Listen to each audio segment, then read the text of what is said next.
Hi there, my name is Mike. I'm from Canada. I like to learn and react about anything to do with the UK and the EU. And today I have this video that gives us 10 British phrases that this couple is going to start using again once they move back to the UK from the United States. So I wonder if there's any of these phrases that I've heard of or understand, being that I'm a Canadian, part of the Commonwealth. I think there's a lot of influence that the UK has and has had over Canada culturally, and of course, we all have the King of England as our monarch. But I wonder if we're more knowledgeable of some of these phrases than the US. So let's listen to some of these phrases, and let's see if I can figure out what they mean. Okay, let's get started. Come on, Susie, stop faffing around. You're getting on my tits. Sorry. So we already started, and we haven't started yet, but yeah, that's certainly. I don't know if I've heard that phrase before, but it's not something we would say typically in Canada. But obviously, it just means he's annoyed that he's waiting on her. Hello. That was a phrase that we've not used for a long time because we've been living in the United States, but we're looking forward to using them again when we move back to the UK because people will understand what we're saying. Yes, so today we're going to go through 10 of these British phrases or idioms that we are looking forward to getting to use again because people will know what we're talking about. Yeah, well, we hope so. It was no less than George Bernard Shaw who said that Britain and America were two countries divided by a common language. Today we're going to talk about some phrases and idioms that drew some blank expressions when we first used them here in the United States, and we're looking forward to using them when we get back to the UK. First one, going back to the intro, is... Getting on my tits. Now, that may seem a little bit rude over here, but it is something that we kind of just use as a general expression, don't we? Back in the UK. But not in front of the children, we though, wouldn't do it, yes, exactly. Yes. Only a certain crowd, adults only. And really, it's an expression of annoyance. Like, you're really annoyed with somebody, they're taking for ages, or they've just done something to really, get on your nerves, Yes. I guess is another way of saying it. But we tend to say getting on your tits. Anything that's irritating. Yeah. Just but like above the average irritating. Yeah. I think so. Yeah. So extra irritating. I think if I was to say this here in Canada, I think I'd get a lot of looks and stares, and people would kind of say, "What did you say?" Because they'll take it literally, what the words mean, and I know it's sort of a slang phrase. So, yeah. So it's interesting to learn, but I don't think I'll be incorporating it into my daily talks currently, anyway. So that's what it means, getting on your tits. And it is kind of the human female tits, as opposed to the British little birds little blue tits or grey tits that we're talking about. Didn't even know there was a bird. To clarify. The next expression is something that's drawn some blank faces, is when we said, "Oh, we've just got to pop to." So at work we'd say, "Oh, we're just going to pop to the photocopier to get some copies done." They call it the copier as well. Yeah, or I just got to pop out and see the dentist. So back in the UK, you'd say, "I'm popping to the doctors, I'm popping to the loo, I'm popping to the pub." It means that you're going to go somewhere quickly and possibly return quickly as well. Yeah. Oh, interesting. I mean, I think if someone said that to me here, I don't think I would even really blink. I'm just gonna, yeah, I think we say that in Canada because if I'm visiting someone, I say, "Hey, do you mind if I pop over for a few minutes?" Or, "Hey, you got some time for me to pop over there?" Or, "Hey, I'm just gonna pop over to the photocopier or pop over to the restaurant." I think we use that in Canada. Not I had thought of it too thoroughly before now, but certainly when they first said it, it didn't sound strange or odd to me in any way. So maybe that's one of those phrases that's translated over to Canada, and it's here, and just not in the US. This can be sort of used with terms like nip. I can just nip out as well, can't I? But again, it's a short window of time, isn't it? Or nicking out as well. I can nick out to the loo or nick out to the shops. Yeah. Okay, so that is different from here. So we wouldn't say nip or nick. That would draw attention, and perhaps someone wouldn't know what you're talking about. I mean, in the context and in the phrase, if you're saying I'm going to nick out to the restaurant, I think you could sort of understand what that likely means, but I think it would draw some question and some confusion for many Canadians. So pop, we do pop pop to the restaurant, but we don't nip or nick to the restaurant in Canada typically. So the kind of can be used in the place of, but they all kind of mean the same thing, as in I'm just going to be out for a little, 20 minutes, and I'll be back again. It can also be used in terms of placement. So here is my mug. I'm going to place my mug. I'm going to pop it down on top of my coaster for that. Yeah. So, where would you want that table? Oh, can you just pop it over there, please? Yeah. So that's okay. Popping. Maybe. But also, you were saying, can you pop? I don't know if we'd use it quite in that way here. It's typically when I'm popping somewhere, but I'm not popping something. Hopefully that makes sense. The boot. Pop open the boot, yeah. Yes. I didn't think of that one. Yeah, just pop, yeah. Or even you could ring your friend up and say, can you just pop over for 10 minutes? I need a bit of a chat or something like that, couldn't you? Well, the one I get frequently from you is an email at school saying, can you pop over? I need the loo. I need a loo break. Covering. Now, as we're talking about English as a language, just to make things more complicated, pop can also be applied to popping one's clogs, which means to shuffle off your mortal coil or to die. Yeah. And to make things even more complicated, it can also mean a fizzy drink or... like a soda. Like a soda or... Pop your clogs. I think he said that means you dying. I have never heard that phrase before, so... let me just go back here and make sure. And pop as a drink, yes, a soda or soda pop. I've certainly heard that. We often call it a soft drink in Canada, but if you said, hey, would you like some pop to drink? We definitely know it's a soft drink. It'll be applied fizzy to drink. Popping one's clogs, which means to shuffle off your mortal coil or to die. Yeah. And to make things even more complicated. And he even said another phrase that listening to it twice, I still haven't gotten it, so I'll have to listen again, but pop your clogs. Yep, just not heard that one. And I know they're going to go into a fizzy drink. Fizzy drink, yeah, for sure. It means a fizzy drink for us too. Like a soda or... We would say fizzy pop drink. Yeah. Complicated, huh? Now, as we're rambling along with these idioms and phrases, one that springs to mind is to talk around the houses. Yeah, so this describes somebody who likes to really just go on and on and on and on without getting to the point. Yeah, somebody who, just likes the sound of their own voice a bit too much, which we have been accused of ourselves, haven't we? Occasionally, yes. So to talk around the houses means that you're kind of talking about everything except for the thing you wanted to know about. So my dad was a really good one at this. I would ask him a question, and 20 minutes later, I still didn't have an answer to that question. Mm-hmm. I asked him once about what was the foreign exchange between here and Hong Kong when we lived there. And honestly, I got a lesson in banking systems and everything. It wasn't East India Company, Hong Kong Shanghai Banking Corporation until... And he didn't even tell me the answer in the end. So I think he did on purpose, frankly. Yeah. Anyway, so it can be a very good tool when you want to pad things out if you can't remember what the answer is as well. So it's interesting. So talk around the houses. I haven't heard that phrase before, but I understand the concept. And so probably if a person is intentionally trying to talk around the houses in terms of not getting to the point, you might say beating around the bush. So you say, oh, you're just beating around the bush, you're not getting to the point. And I think it means the same thing.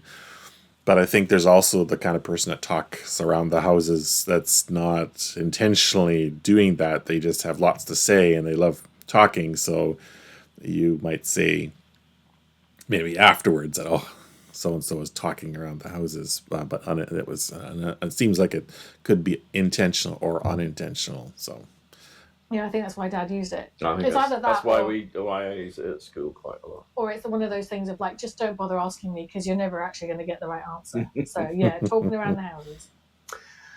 Another phrase that we've never heard used in the US is "off with the fairies" or "away with the fairies." Now that could have different connotations, and obviously the connotation that's applied in that phrase is the little people, or imaginary creatures. Yeah, off with the fairies, as in like they're in some little fantasy land. So someone's just staring up into space, Oh. completely distracted from anything that's going on around them. Yeah, somebody living in their own world. Yeah, and, someone in the not like detached completely from reality. Yeah, I see. I understand. Yeah, off with the fairies. So if you see someone sort of staring into space, kind of disconnected from the current surroundings, you could say "off with the fairies" or "away with the fairies." Again, that's not a phrase we've used in Canada. I don't think I've ever heard it before. Just right now, but if I was approaching someone and they were staring into space, I would just say, "Oh, you must be on cloud 9." And again, I don't know where does this cloud 9 thing comes from. It just means you're not paying attention to your current surroundings. You're deep in thought, or you're dreaming of something, daydreaming kind of thing. It sounds like that's a similar thing with this away with the fairies. You don't mean it in that sense. Not It's some kind of more like, neurological condition. it's more like, you're trying to get somebody to have a conversation and they're just not paying attention to you. It's like, what are you going to do off with the fairies? Or somebody who's, for us as teachers, we tend to use these sometimes when we talk about students who, are very sweet and lovely and mean the best, but they're just not quite all there. They're off with the fairies. Yeah, off with the fairies. Yeah, I could see how Next students could be that way. Talk about is 6 of one, half a dozen of the other. Oh, which means there's really, you've got a couple of options, but they're really identical, aren't there? There's not much of a choice between the two. Choosing one or the other. Yeah. Is good.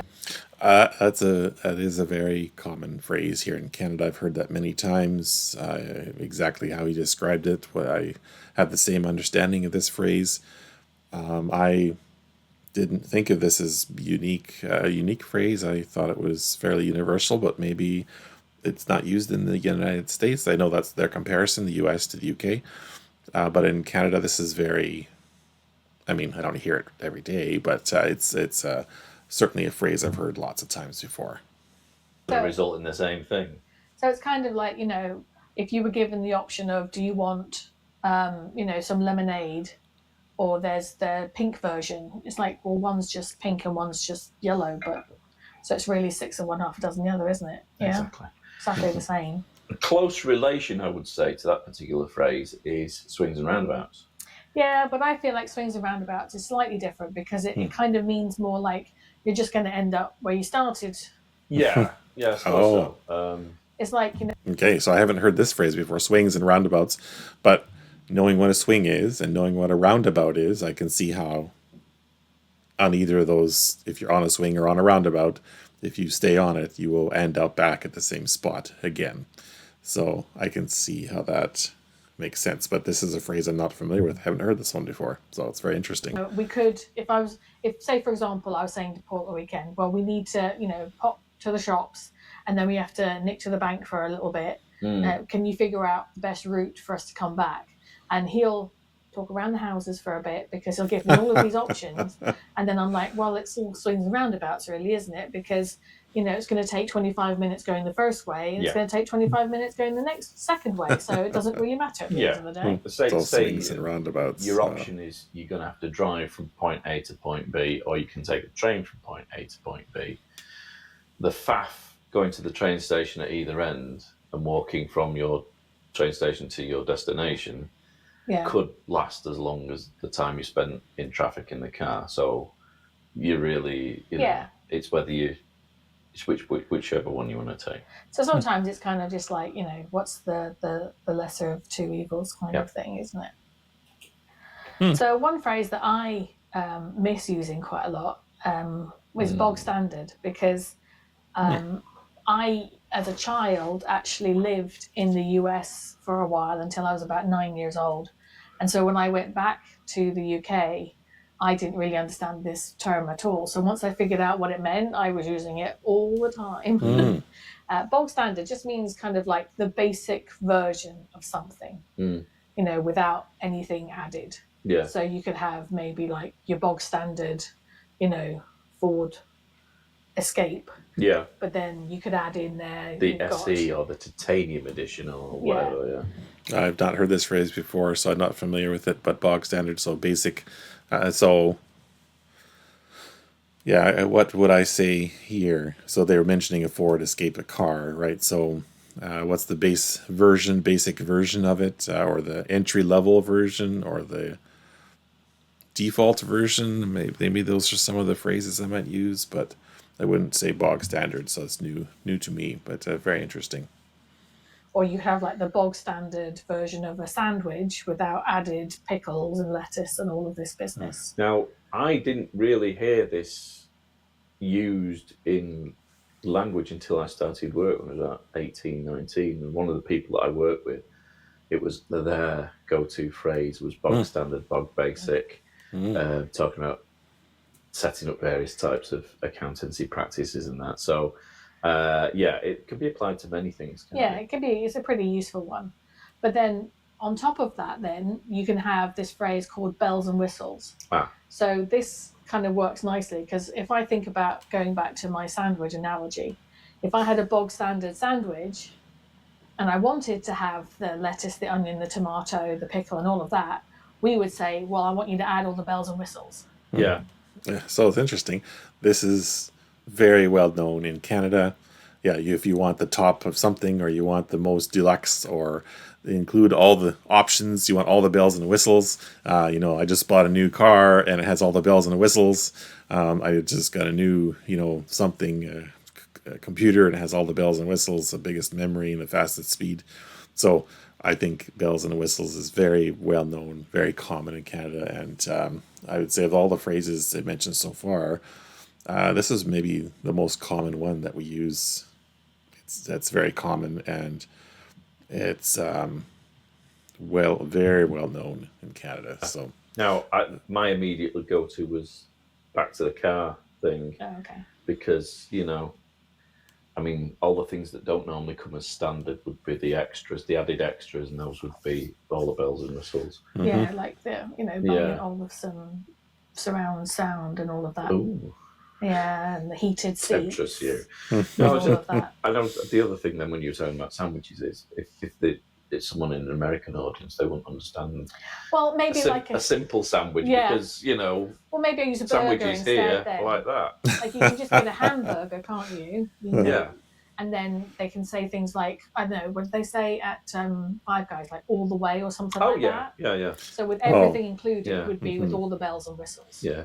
Instead of just a standard hamburger with a bit of ketchup and mustard or something, you'd have everything on it. I want nothing on it. No ketchup, anything. Yeah. Okay, so now we're moving on to one that you may have heard of if you watch a lot of TV, especially if it's sort of based around London way. Or like I'd say it's pretty much pretty standard everywhere. Everywhere now, yeah. And that's the dog's bollocks. Yeah. Which you have a variation of. Rover's gonads, or you can just say the bollocks. And again, it's like all the bells and whistles, really. You could apply it to that, but you could also apply it to this is the very best. Yeah, this is things. Like the best version or the top. I've never heard of the dog's bollocks. not heard of that. But the way they're describing it to me, the phrase comes to mind is that's the cat's meow. So if you say, it's the very, but like that hamburger example, it's fully loaded, got all the toppings. You say, I had that hamburger. It was so good. It's the cat's meow. And I don't know how common that phrase is, if that's a Canadian phrase or a local phrase to where I'm living, but because they mentioned dog here, it reminded me of cat. So and I wonder if cat's meow is something in the UK or not, but leave me a comment if you know. Line.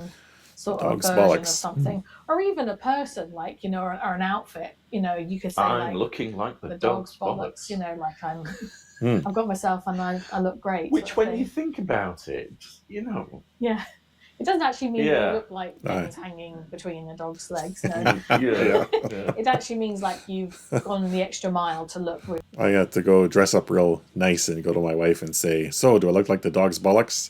And see, see what she says. She'll just shake her To head. look really, you know, smart or Yeah. swish or cool or trendy or whatever it is. So that was the 10 phrases that we are looking forward to saying again. Thank you. Oh, very interesting. Very interesting. I'm surprised some of these phrases I'd never heard of before are completely unfamiliar to me. Others are extremely familiar, and I know they presented these as ones that they don't think that were known in the U.S. So it's very interesting that in Canada, I've heard some of these phrases. They've certainly been incorporated into our daily language, casual conversation, and but then others that were just simply missed entirely that I have never heard before. So very interesting. Anyway, thanks for joining me on this journey as I learn more about the UK and some phrases today that I have learned. If you found the video interesting or informative, I certainly appreciate it if you would give me a thumbs up and consider subscribing for future videos where I react and learn about the UK and the EU. Thanks so much for watching and have a great day.